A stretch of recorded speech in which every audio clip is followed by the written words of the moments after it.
लोकाभिरामं रणरङ्गधीरं राजीवनेत्रं रघुवंशनाथं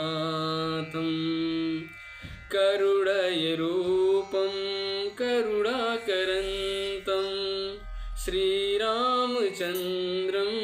शरणं प्रपद्ये।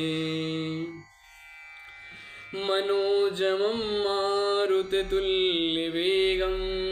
जितेन्द्रियं बुद्धिमतां वरिष्ठं वात्मजं वानरयोध्यमुख्यं श्रीरामदूतं शरणं प्रपद्ये। श्रीरामदूतं शरणं प्रपद्ये। राजीव नयन धरे धनुषायक भगत विपत्ति भंजन सुखदायक भगत विपत्ति भंजन सुखदायक मंगल भवन मंगलहारी द्रवं सुदशरथ अजिर बिहारी। राम सिया राम जय जय राम। राम सिया राम जय जय राम। वंदे विदेह तनया पद पुंडरीकं कैसारे सौरभ समाहित योगी चित्तम हंतुम त्रितापमनिशं मुनिहंस सेव्यं सन्मानशालि प्रपीत पराग पुंजम गंगातरंग रमणीये जटा कलापम गंगातरंग रमणीये जटा कलापम गौरी निरंतर विभूषित वामभागं नारायण प्रिय मनंग मदापहारं वाराणसीपुरपतिं भज विश्वनाथं वाराणसीपुरपतिं भज विश्वनाथं। तुलसीदास के पद कमल बारंबार मनाए गुण गावत सिया राम के हनुमत हो सहाय। राम कथा रस रसिक प्रभु शंभुनाथ हनुमंत राम कथा रस रसिक प्रभु शंभुनाथ हनुमंत सन्मुख प्रभु आसन धरो सुनहु कथा भगवन। जय श्री सीताराम। रचि महेश निज मानस राखा रचि महेश निज मानस राखा पाई सुषमऊ शिवासन भाषा पाई सुषमऊ शिवासन भाषा। यह श्री रामचरितमानस जी बहुत ही पवित्र पावन काव्य है, ग्रंथ है। बाबा श्री गोस्वामी तुलसीदास जी ने चारों घाटों की कथाओं को इसमें पिरो दिया है, सभी का वर्णन किया है। वेद वेदांत से बाबा ने जो पाया इसमें लिखा। बाबा ने बहुत सारे रामायणों को अध्ययन किया, उसको भी लिखा। बाबा ने तरह तरह की काव्य को ढूंढकर बाबा ने अध्ययन किया। बाबा ने सबका जो तत्व था उसको बाबा ने निकाल के श्री रामचरितमानस जी में लिखा। बाबा ने इस रामचरितमानस को एकदम बहुत ही अमृत बना दिया है। इसको पढ़ने और सुनने मात्र से मनुष्य के जीवन का कायाकल्प बदल जाता है। श्री रामचरितमानस सिर्फ एक रखने की पुस्तक नहीं है कि लाल कपड़े में बांध के रख दिया जाए। श्री रामचरितमानस जी स्वयं भगवान का स्वरूप है। जिस दिन भगवान श्री रामचंद्र जी का जन्म हुआ था, जिस नक्षत्र में, जिस पक्ष में, जिस तिथि में, बाबा गोस्वामी तुलसीदास जी ने स्वयं उसी में लिखा है। शुक्ल पक्ष दिन मंगलवार नवमी तिथि को चैत्र माह में बाबा ने इसको लिखा है। इसी माह, इसी नक्षत्र, इसी तिथि में भगवान श्री रामचंद्र जी का भी जन्म हुआ है। बाबा ने 1631 संवत में श्री रामचरितमानस जी का रचना करना प्रारंभ किया था।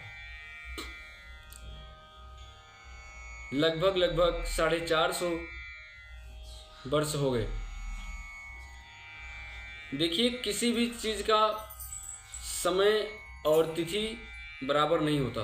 कभी माह आ गया तो तिथि नहीं मिलेगी, तिथि मिल गया तो माह नहीं मिलेगा, तिथि माह मिल गई तो पक्ष नहीं मिलेगा, तिथि माह पक्ष मिल गया तो वह दिन नहीं मिलेगा। मतलब कुछ ना कुछ कमियां रह जाएंगी। लेकिन बाबा गोस्वामी श्री तुलसीदास जी ने श्री रामचरितमानस जी की रचना तभी की जब सभी ऋषियों मुनियों से उन्होंने ये जान लिया कि भगवान श्री रामचंद्र जी का प्रकट जन्म उत्सव इसी दिन, इसी तिथि में हुआ था। वेदों की स्तुतियों से बाबा ने जब जाना, समझा, तो बाबा ने उसी दिन का सोचा कि जिस दिन हमारे प्रभु श्री रामचंद्र जी का प्रकट हुआ है, जन्म हुआ है, उसी दिन हम श्री रामचरितमानस जी को लिखने का प्रारंभ करेंगे। या श्री रामचरितमानस सिर्फ एक कथा नहीं है, हम सभी जीवों के जीवन की थकान को मिटा देने वाली यह श्री रामचरितमानस जी की कथा है। इसको सुनने से मनुष्य अपना जीवन धन्य बना सकता है। अपने आप को भगवानमय हो जाना बहुत बड़ी बात है। भक्ति तभी मिलती है जब संत के संग करोगे, संत के साथ बैठोगे, संत के मार्गदर्शन से ही आपको भक्ति प्रदान होगी। देखो, जिसने गुरु का साथ लिया, गुरु का संगत किया, उसी का उद्धार हुआ। अकेले चाहो कि मुझे भगवान मिल जाए तो नहीं मिल सकते जब तक किसी गुरु का सानिध्य नहीं होगा। गुरु के श्री चरणों में बैठकर कथा सुनना बहुत ही लाभकारी है। मनुष्य का जीवन तभी सार्थक होगा, तभी सफल होगा जब वह अच्छे कर्म करे, गुरु के सानिध्य में करे, ताकि अगर उससे कुछ गलत हो रहा है तो गुरु उसको सही दिशा दिखा सकें। गुरु बताएं कि तुमसे गलत हो रहा है, तुम गलत कर रहे हो। बिना गुरु के सानिध्य में कोई किया हुआ कार्य सफल नहीं होता, क्योंकि कुछ ना कुछ त्रुटियां रह जाती हैं। बाबा गोस्वामी श्री तुलसीदास जी ने श्री रामचरितमानस को 7 कांड में लिखा। पहला कांड बाल कांड, दूसरा अयोध्या कांड, तीसरा अरण्य कांड, चौथा किष्किंधा कांड, 5वां सुंदर कांड, 6वां लंका कांड, 7वां उत्तर कांड।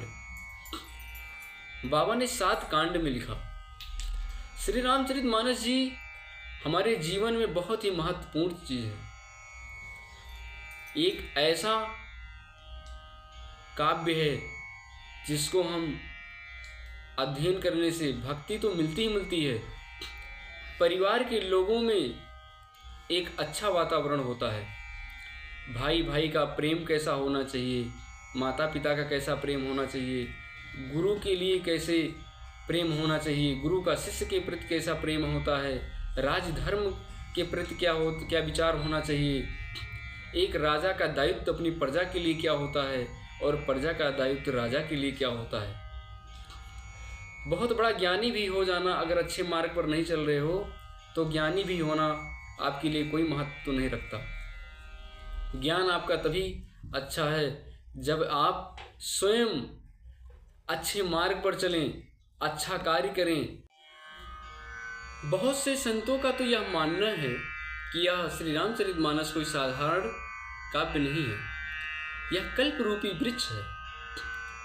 जैसे बाबा गोस्वामी तुलसीदास जी ने 7 कांड लिखे,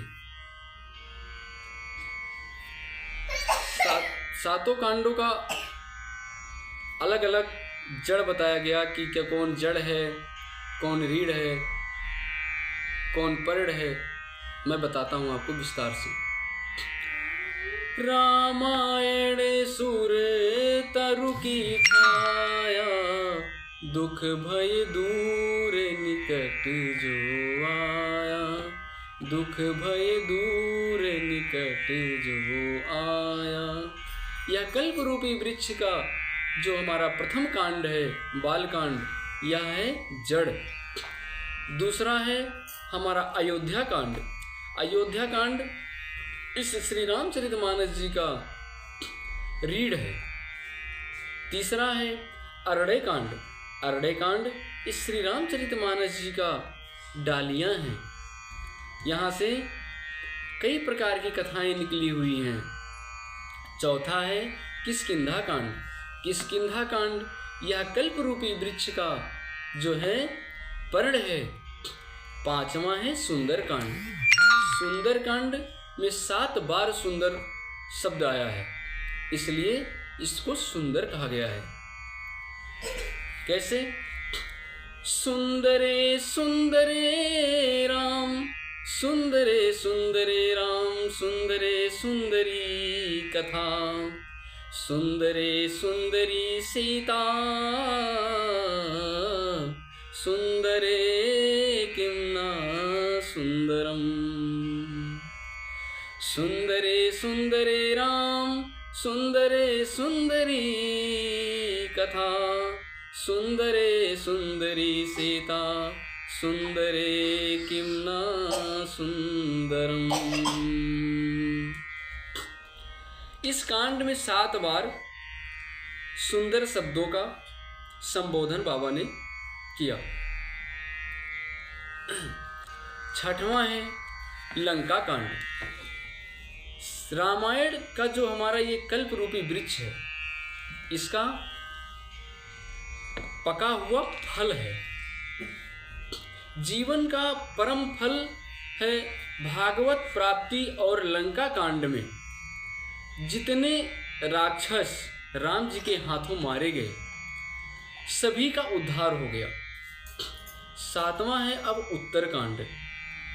इस वृक्ष का, ये कल्प रूपी वृक्ष है, इस वृक्ष का जो संपूर्ण रस है वही सर्वोत्तम है माना गया है। उत्तर कांड में भक्ति का रस है, कर्म का रस है, वेद वेदांत का रस है, इसलिए रामायण साक्षात कल्प वृक्ष है। बाबा गोस्वामी जी ने रामायण में 3 बात विशेष बताई। क्या? मानस चरित्र राम, बहुत समझने की बात है ये।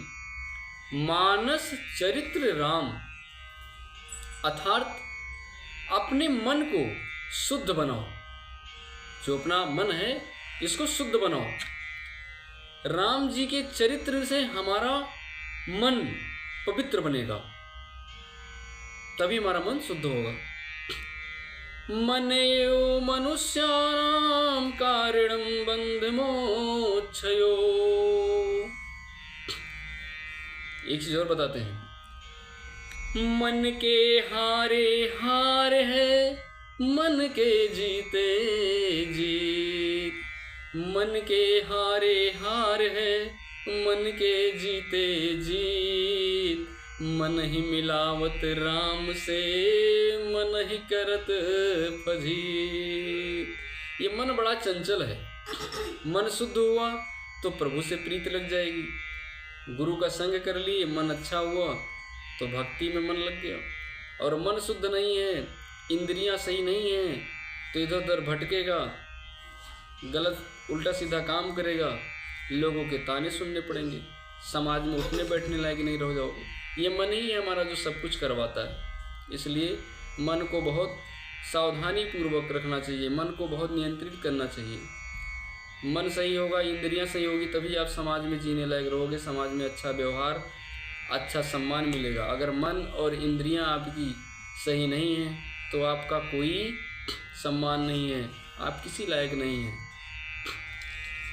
दूसरी बात बाबा ने क्या कहा? चरित्र।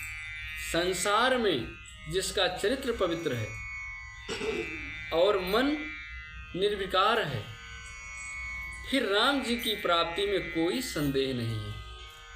राम जी की प्राप्ति कैसे होगी? बाबा ने बता दिया। यदि चरित्र को हमें दिव्य बनाना है तो सत्य का आश्रय लेना ही होगा। बिना सत्य का आश्रय लिए चरित्र नहीं बन सकता। इसलिए बाबा ने बहुत सही बताया, मानस चरित्र राम। श्री रामचरितमानस का बाबा ने क्या कर दिया? उल्टा कर दिया, उल्टा करके बता दिया कि श्री मानस चरित्र राम, सीधा क्या है? श्री रामचरितमानस।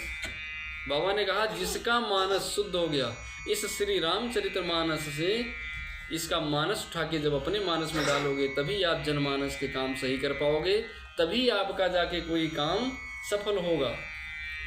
जब आपका मानस सही हो जाएगा तभी आप जनमानस में सही से काम कर पाओगे, तभी आपका सही से कोई काम होगा और तभी जन कल्याण होगा, तभी समाज शुद्ध होगा। इसीलिए श्री रामचरितमानस का अध्ययन करना, पढ़ना, सुनना बहुत ही महत्वपूर्ण है। गुरु की संगत करिए, गुरु का आश्रय लीजिए, गुरु जो चाहे वही होगा। जय जय श्री सीताराम।